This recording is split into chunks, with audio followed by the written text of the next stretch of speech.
If it wasn't already obvious, our presentation today is Roman architecture. Back in the day, Roman architecture was heavily influenced by Etruscans.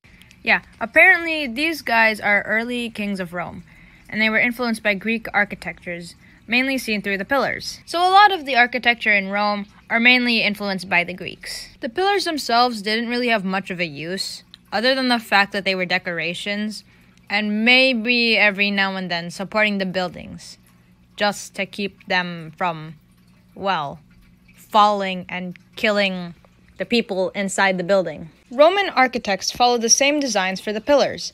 Doric, which I like to call the plain and simple, Ionic, the simple with a swirl at the top or the bottom, and Corinthian, the very complicated one, just like its own name. And guess which one they like to use the most? That's right, the Corinthian, the complicated one. That's a lot of effort. A famous form of architecture in Rome is the Colosseum, or the Fabian Amphitheater.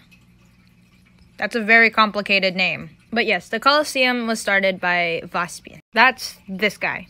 This guy was an emperor and was in charge from 69 AD to 79 AD.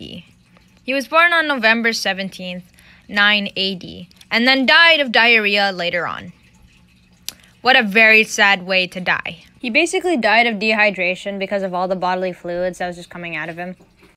There are many more buildings, but I would be wasting a lot of your time just by talking about buildings and how complicated these pillars are. So without having to waste your time any further, I would like to draw this to a close. So thank you for listening to my annoying voice talking to you directly through a screen. And make sure no Roman buildings decide to fall on you because the supports were too weak.